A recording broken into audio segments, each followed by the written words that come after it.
అధ్యాయం 3 భూమిగీత. ఈ అధ్యాయం భూమిని జయించాలనే తపనతో ఉన్న అనేక మంది రాజుల మూర్ఖత్వాన్ని భూదేవి ఎలా గమనించిందో వివరిస్తుంది.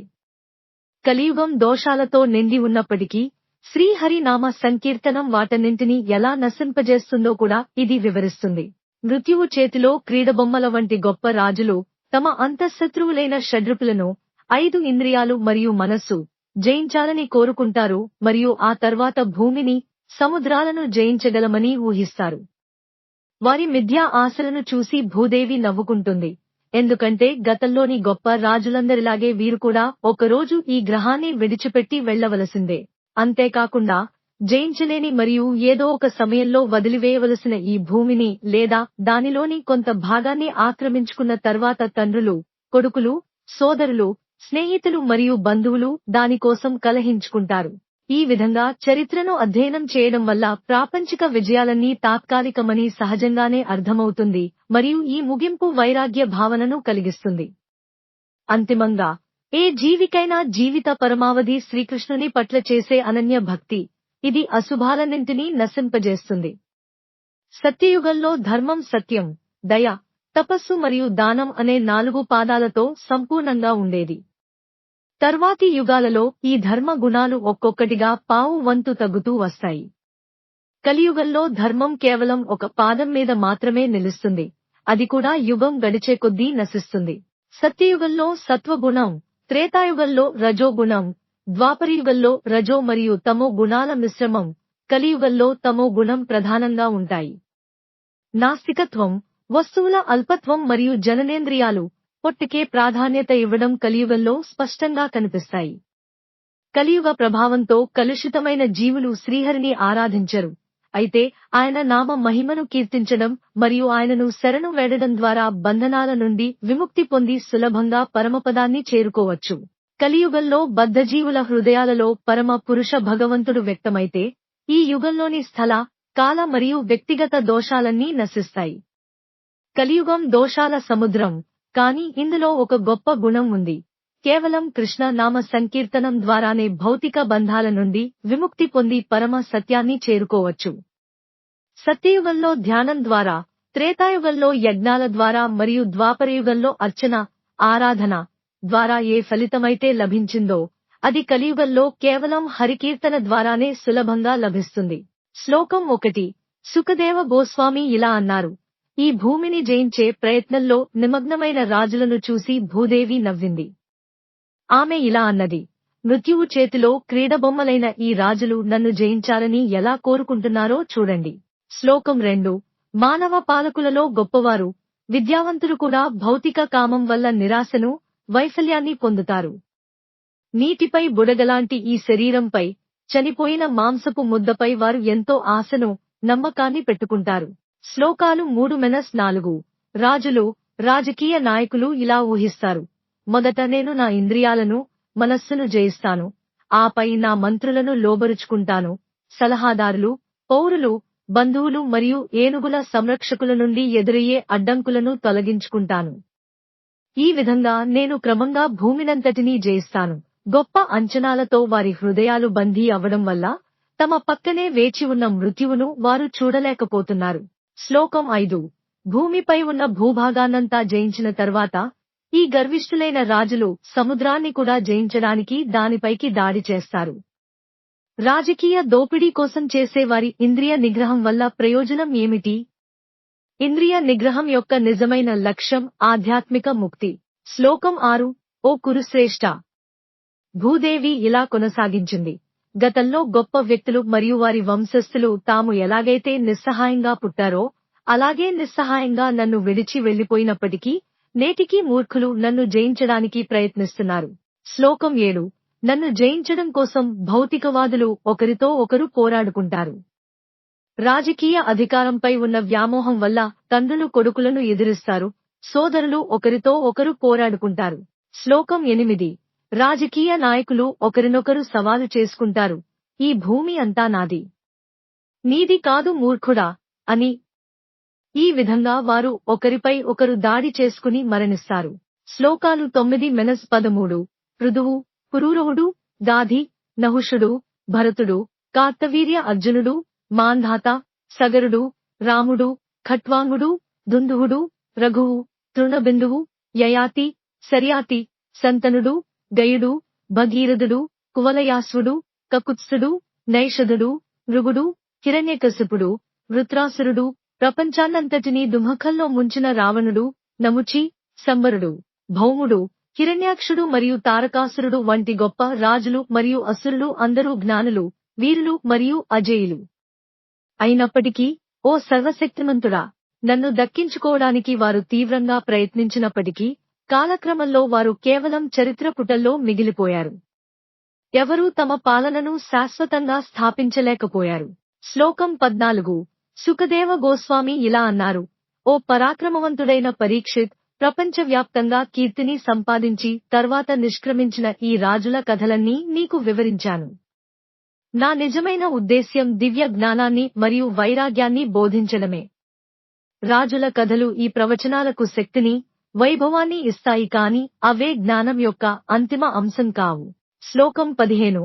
శ్రీకృష్ణుని పట్ల అనన్య భక్తిని కోరుకునే వ్యక్తి ఉత్తమ శ్లోకుడైన భగవంతుని గుణగణాలను వినాలి. ఆ నామ సంకీర్తనం అశుభాలన్నింటినీ నశింపజేస్తుంది. భక్తుడు ప్రతిరోజూ సత్సంగాలలో మరియు రోజంతా ఇటువంటి శ్రవణంలో నిమగ్నమై ఉండాలి. శ్లోకం 16. పరీక్షిత్ మహారాజు ఇలా అన్నాడు: స్వామి, కలియుగంలో నివసించే వ్యక్తులు ఈ యుగ దోషాల నుండి ఎలా విముక్తి పొందగలరు? ఓ మహర్షి, దయచేసి నాకు వివరించండి. శ్లోకం 17. విశ్వచరిత్రలోని వివిధ యుగాలను, ప్రతి యుగం యొక్క ప్రత్యేక లక్షణాలను, సృష్టి స్థితి లయల కాల పరిమితిని మరియు పరమాత్మ అయిన విష్ణువు యొక్క ప్రత్యక్ష స్వరూపమైన కాలగమనాన్ని దయచేసి వివరించండి. శ్లోకం 18. సుఖదేవ గోస్వామి ఇలా అన్నారు: నా ప్రియమైన రాజా, ప్రారంభంలో సత్యయుగంలో ధర్మం దాని 4 పాదాలతో సంపూర్ణంగా ఉంటుంది మరియు ఆ యుగ ప్రజలచే జాగ్రత్తగా కాపాడబడుతుంది. ధర్మం యొక్క ఆ 4 పాదాలు సత్యం, దయ, తపస్సు మరియు దానం. శ్లోకం 19. సత్యయుగ ప్రజలు ఎక్కువగా ఆత్మతృప్తి కలవారు, దయాళువులు, అందరితో స్నేహంగా ఉండేవారు, శాంత స్వభావులు మరియు సహనశీలురు. వారు అంతర్గతంగా ఆనందాన్ని పొందుతారు, అన్నింటినీ సమానంగా చూస్తారు మరియు ఆధ్యాత్మిక పూర్ణత్వం కోసం నిరంతరం శ్రమిస్తారు. శ్లోకం 20. త్రేతాయుగంలో అధర్మం యొక్క 4 స్తంభాలైన అసత్యం, హింస, అసంతృప్తి మరియు కలహాల ప్రభావం వల్ల ధర్మం యొక్క ప్రతి పాదం పావు వంతు తగ్గుతుంది. శ్లోకం 21. త్రేతాయుగంలో ప్రజలు కర్మకాండలకు మరియు కఠినమైన తపస్సులకు అంకితమవుతారు. వారు విపరీతమైన హింసావాదులు లేదా ఇంద్రియ సుఖాల పట్ల విపరీతమైన వ్యామోహం కలవారు కాదు.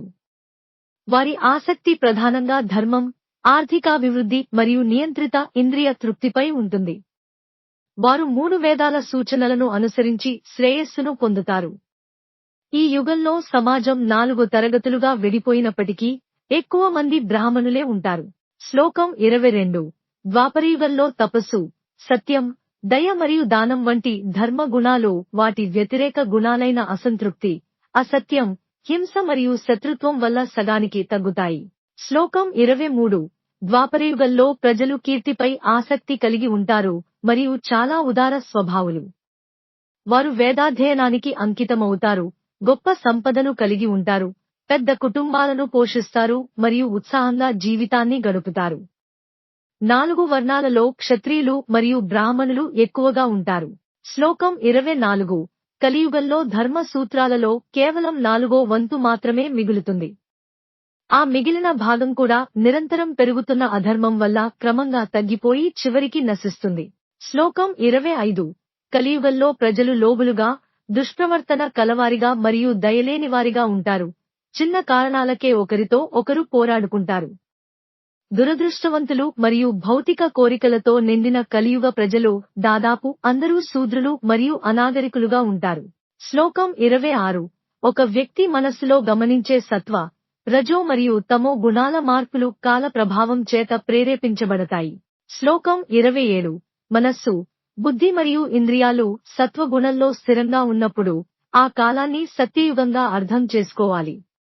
అప్పుడు ప్రజలు జ్ఞానాన్ని, తపస్సును ఇష్టపడతారు. శ్లోకం 28.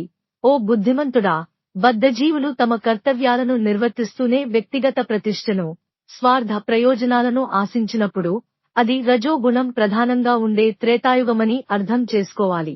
శ్లోకం 29.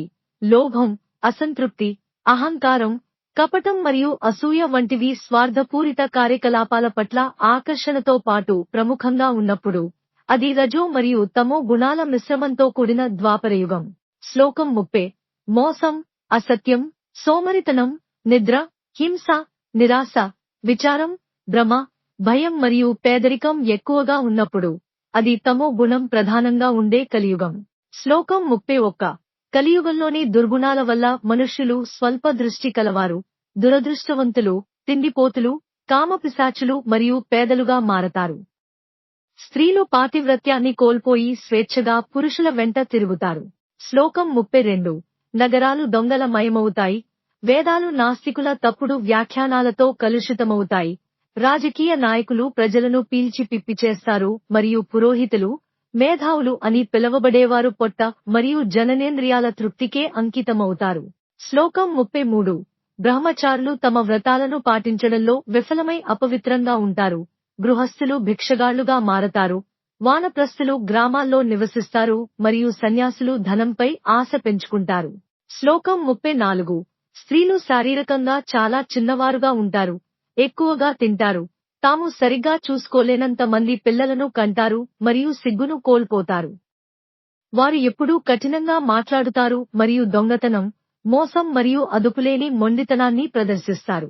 శ్లోకం 35. వ్యాపారస్తులు చిన్న వ్యాపారాలు చేస్తూ మోసంతో డబ్బు సంపాదిస్తారు.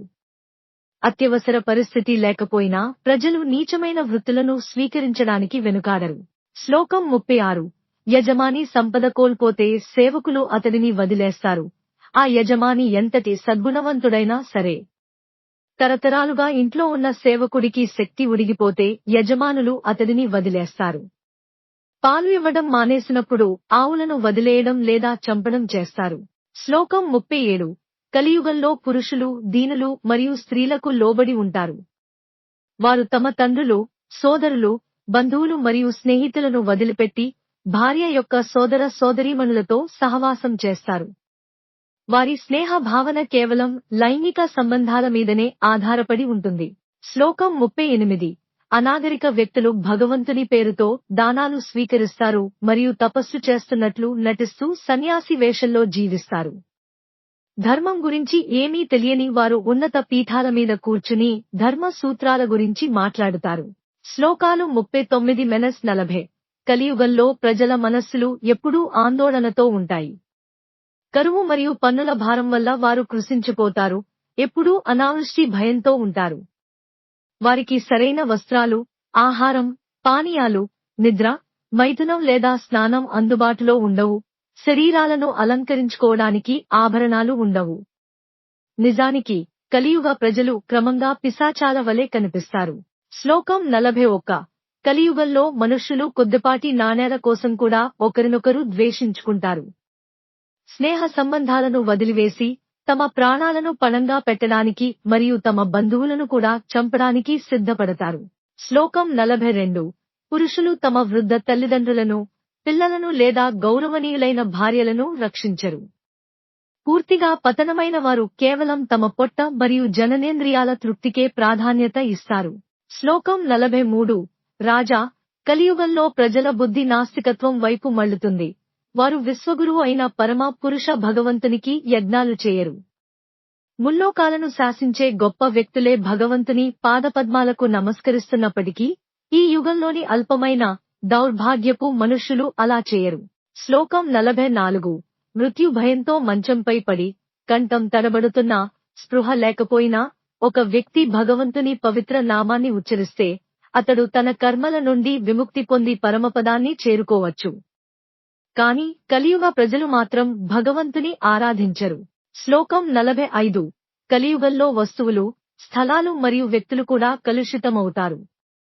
అయితే భగవంతుని తన మనస్సులో నిలుపుకున్న వ్యక్తి జీవితం నుండి అటువంటి కల్మషాలన్నింటినీ భగవంతుడు తొలగించగలడు.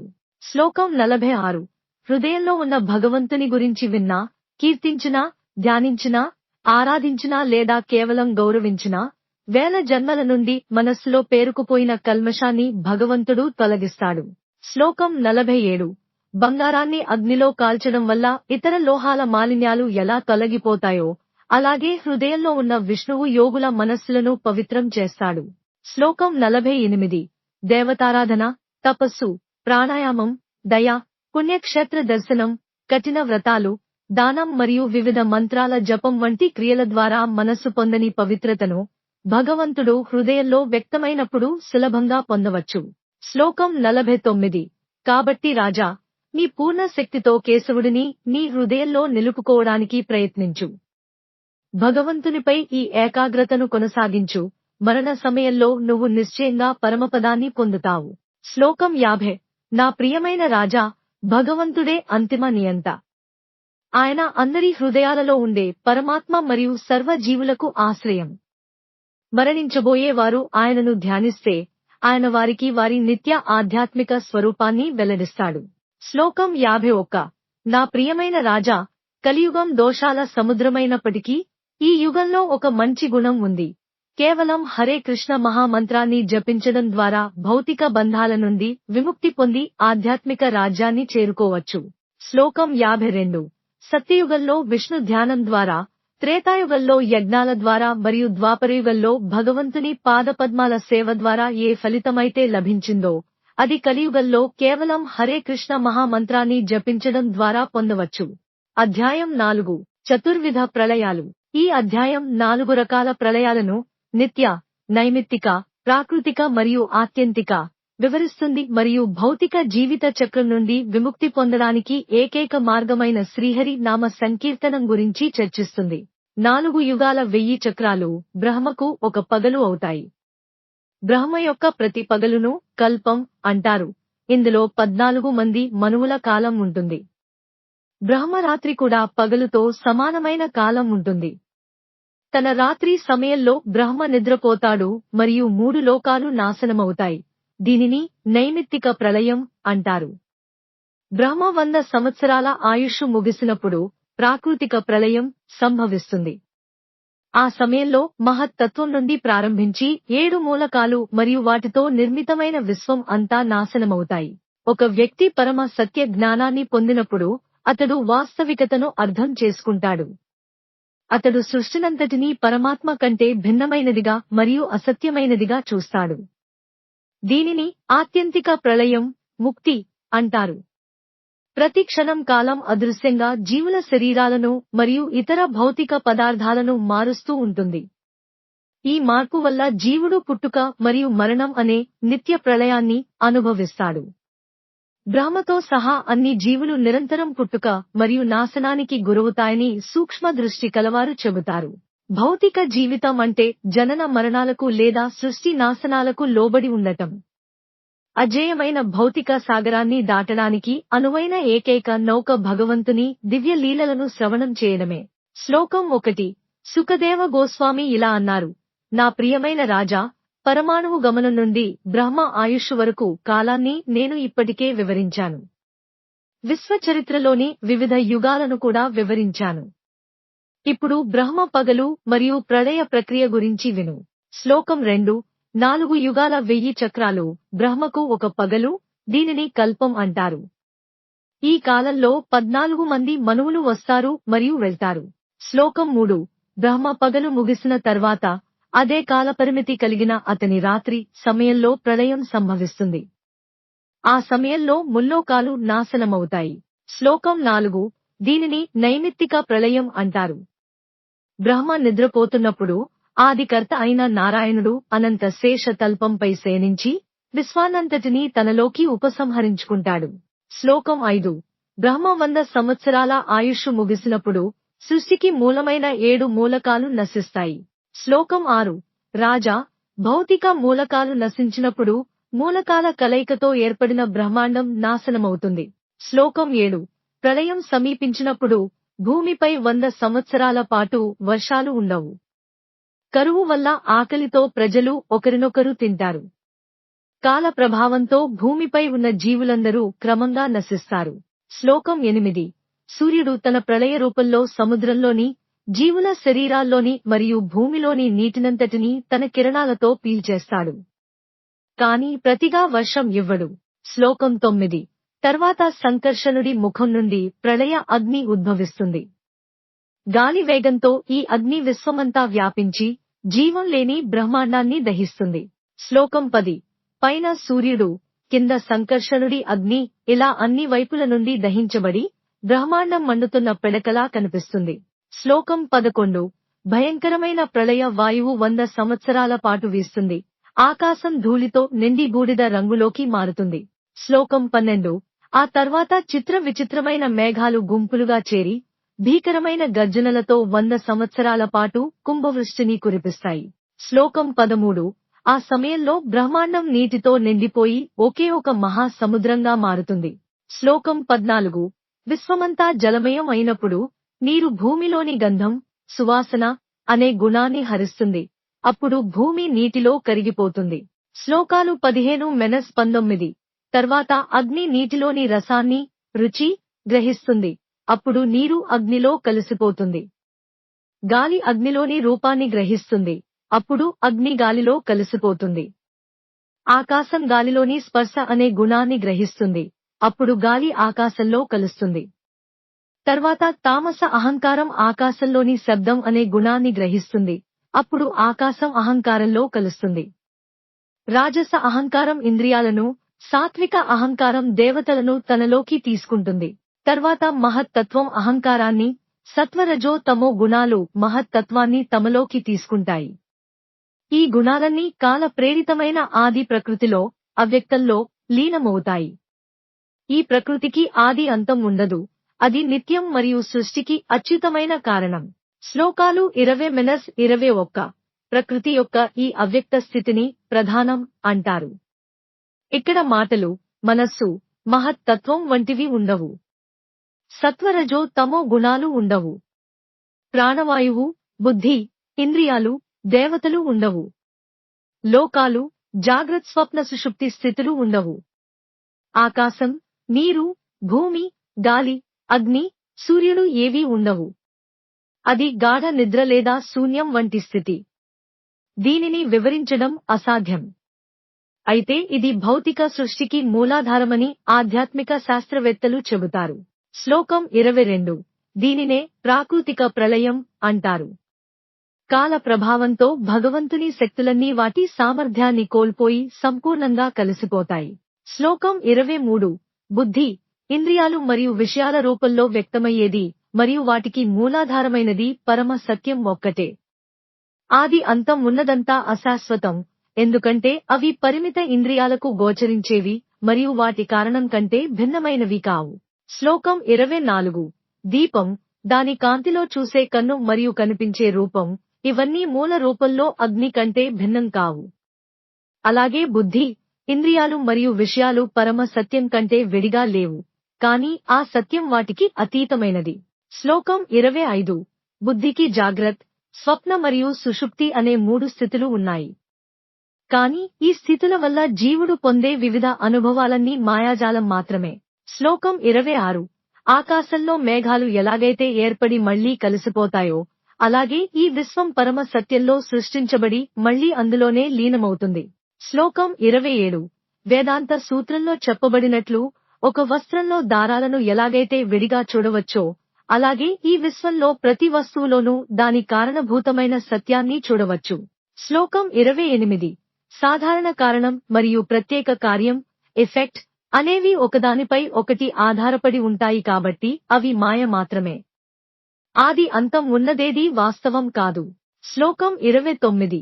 ప్రకృతిలోని ఒక పరమాణువులో జరిగే మార్పు కూడా పరమాత్మ సంబంధం లేకుండా పూర్ణమైనది కాదు. ఏదైనా వాస్తవమని అంగీకరించాలంటే అది ఆత్మ వలె నిత్యం, మార్పులేనిదే ఉండాలి. శ్లోకం 30. పరమ సత్యంలో ఎటువంటి ద్వైతం లేదు. అజ్ఞాని చూసే ద్వైతం కుండలోని ఆకాశం మరియు బయట ఉన్న ఆకాశం వంటిది, లేదా నీటిలోని సూర్యుని ప్రతిబింబం మరియు ఆకాశంలోని సూర్యుని వంటిది. శ్లోకం 31. తమ అవసరాలను బట్టి మనుషులు బంగారాన్ని రకరకాల ఆభరణాలుగా ఉపయోగిస్తారు. అలాగే భౌతిక ఇంద్రియాలకు అందని భగవంతుడిని వివిధ రకాల మనుష్యులు వేదాల ద్వారా లేదా లౌకిక పదాల ద్వారా రకరకాలుగా వర్ణిస్తారు. శ్లోకం 32. మేఘం సూర్యుడి వల్ల ఏర్పడి సూర్యుడి కాంతి వల్లే కనిపిస్తున్నప్పటికీ అది సూర్యుడి అంశ అయిన కంటికి చీకటిని కలిగిస్తుంది. అలాగే అహంకారం భగవంతుడి వల్ల ఏర్పడినా, అది భగవంతుడి అంశ అయిన జీవుడికి భగవంతుడిని చూడకుండా అడ్డుపడుతుంది. శ్లోకం 33. సూర్యుడి వల్ల కలిగిన మేఘం విడిపోయినప్పుడు కన్ను సూర్యుడిని ఎలా చూడగలదో, అలాగే జీవుడు ఆధ్యాత్మిక విజ్ఞానం ద్వారా అహంకారాన్ని నశింపజేసుకుంటే తన స్వస్వరూపాన్ని పొందుతాడు. శ్లోకం 34. పరీక్షిత్, జీవుడిని బంధించే అహంకారాన్ని వివేక జ్ఞానమనే ఖడ్గంతో ఛేదించి పరమాత్మ అయిన అచ్యుతుడిని గ్రహించినప్పుడు దానినే ఆత్యంతిక ప్రళయం లేదా ముక్తి అంటారు. శ్లోకం 35. బ్రహ్మతో సహా అన్ని జీవులు నిరంతరం పుట్టుక మరియు నాశనానికి గురవుతాయని ప్రకృతి రహస్యాలు తెలిసిన వారు చెబుతారు. శ్లోకం 36. భౌతిక వస్తువులన్నీ కాల ప్రవాహంలో నిరంతరం మారుతూ క్షీణిస్తుంటాయి. ఈ మార్పులే వాటి సృష్టి మరియు నాశనానికి కారణాలు. శ్లోకం 37. ఆకాశంలో గ్రహాల సూక్ష్మగమనాన్ని మనం ఎలాగైతే నేరుగా చూడలేమో, అలాగే ఆది అంతం లేని కాలం చేసే ఈ మార్పులు మనకు కనిపించవు. శ్లోకం 38. ఈ విధంగా నిత్య, నైమిత్తిక, ప్రాకృతిక మరియు ఆత్యంతిక అనే 4 రకాల ప్రళయాల గురించి వివరించాను. శ్లోకం 39. ఓ కురుశ్రేష్ఠ, విశ్వకర్త అయిన నారాయణుడి లీలలను నీకు సంక్షిప్తంగా వివరించాను. బ్రహ్మ కూడా వాటిని పూర్తిగా వర్ణించలేడు. శ్లోకం 40. అంతులేని దుమఖాల అగ్నిలో అలమటించే మరియు భౌతిక సాగరాన్ని దాటాలనుకునే వ్యక్తికి భగవంతుని లీలల శ్రవణం అనే నౌక తప్ప మరో మార్గం లేదు. శ్లోకం 41. పూర్వం ఈ పురాణ సారాన్ని నరనారాయణ ఋషి నారదుడికి చెప్పారు. నారదుడు దానిని వ్యాసదేవుడికి చెప్పారు. శ్లోకం 42. వ్యాసదేవుడు ఈ శ్రీమద్భాగవతాన్ని నాకు నేర్పించారు. ఇది 4 వేదాలతో సమానమైనది. శ్లోకం 43. మనం ముందు కూర్చున్న ఈ సూత గోస్వామి నైమిసారణ్యంలో సౌనకాది మునుల కోరిక మేరకు ఈ భాగవతాన్ని వినిపిస్తారు. అధ్యాయం 5. పరీక్షిత్ మహారాజుకు సుఖదేవ గోస్వామి చివరి ఉపదేశం. తక్షకుడనే సర్పం వల్ల కలుగుతుందన్న మృత్యు భయాన్ని సుఖదేవ గోస్వామి తన చివరి ఉపదేశం ద్వారా ఎలా పోగొట్టారో ఈ అధ్యాయం వివరిస్తుంది. దివ్య జ్ఞానం ద్వారా అజ్ఞానం తొలగిపోయినప్పుడు జీవుడు తన అసలు స్వరూపాన్ని పొందుతాడు. నూనె, వత్తి, కుండ మరియు అగ్ని కలిస్తే దీపం ఎలా వెలుగుతుందో, అలాగే త్రిగుణాల కలయికతో శరీరం ఏర్పడుతుంది. దీపం ఆరిపోయినట్లుగానే మరణం సంభవిస్తుంది. నువ్వు వాసుదేవునిపై ధ్యానం చేయి, అప్పుడు ఆ సర్పం నిన్ను ఏమీ చేయలేదు అని సుఖదేవుడు రాజుకు చెప్పారు. శ్లోకం 1. సుఖదేవ గోస్వామి ఇలా అన్నారు. ఈ శ్రీమద్భాగవతం హరి యొక్క లీలలను అద్భుతంగా వర్ణించింది. ఆయన సంతోషిస్తే బ్రహ్మ పుడతాడు, ఆగ్రహిస్తే రుద్రుడు పుడతాడు. శ్లోకం 2. రాజా, నేను చనిపోతాను అనే పశు ప్రవృత్తిని వదిలిపెట్టు. నువ్వు శరీరం వంటివాడివి కావు, నువ్వు పుట్టలేదు. నువ్వు గతంలో లేని సమయం లేదు మరియు భవిష్యత్తులో నశించవు. శ్లోకం 3. విత్తనం నుండి మొలక వచ్చి మళ్లీ విత్తనాన్ని ఎలా ఇస్తుందో, అలా నువ్వు నీ కొడుకులలో, మనవళ్లలో పుట్టవు. ఇంధనం కంటే అగ్ని ఎలా వేరో, అలాగే నువ్వు నీ శరీరం మరియు ఇంద్రియాల కంటే వేరైన వాడివి. శ్లోకం 4. కలలో తన తల నరికివేసినట్లు చూసిన వ్యక్తి తాను ఆ కల కంటే వేరని ఎలా గ్రహిస్తాడో, అలాగే జాగ్రత్త స్థితిలో తన శరీరం పంచభూతాల నిర్మితమని మనిషి గ్రహించాలి. కాబట్టి ఆత్మ అజన్మము మరియు అమరము. శ్లోకం 5. కుండ పగిలితే అందులోని ఆకాశం ఎలాగైతే మామూలు ఆకాశంలో కలిసిపోతుందో, అలాగే స్థూల సూక్ష్మ శరీరాలు నశించినప్పుడు జీవుడు తన ఆధ్యాత్మిక స్వరూపాన్ని పొందుతాడు. శ్లోకం 6. మనస్సు వల్ల శరీరాలు, గుణాలు మరియు కర్మలు కలుగుతాయి. ఆ మనస్సు భగవంతుని మాయ వల్ల ఏర్పడుతుంది. తద్వారా జీవుడు భౌతిక బంధంలో చిక్కుకుంటాడు. శ్లోకం 7. నూనె, కుండ, వత్తి మరియు అగ్ని కలిస్తేనే దీపం వెలుగుతుంది. అలాగే శరీరంతో ఆత్మను గుర్తించడం వల్ల కలిగే భౌతిక జీవితం సత్వరజో తమో గుణాల కలయిక వల్ల కలిగి, వాటి విచ్ఛిన్నం వల్ల నశిస్తుంది. శ్లోకం 8. శరీరంలో ఉన్న ఆత్మ స్వయం ప్రకాశితమైనది మరియు స్థూల, సూక్ష్మ శరీరాలకు అతీతమైనది. మారుతున్న శరీరానికి ఆత్మ మారని ఆధారం, ఆకాశం వలె నిత్యమైనది. ఆత్మకు ఏదీ సాటి రాదు. శ్లోకం 9. నా ప్రియమైన రాజా, నిరంతరం వాసుదేవుని ధ్యానిస్తూ, వివేకంతో ఆలోచించి నీ నిజమైన స్వరూపం ఈ శరీరంలో ఎలా ఉందో గ్రహించు. శ్లోకం 10. బ్రాహ్మణ శాపం వల్ల వచ్చిన తక్షకుడు నీ నిజ స్వరూపాన్ని కాల్చలేడు. నీవు ఇప్పటికే నీ ఆత్మను జయించి భగవంతుని వైపు వెళ్లే మార్గంలో ఉన్నావు కాబట్టి మృత్యువు నిన్ను ఏమీ చేయలేదు. ఎన్బిఎస్పి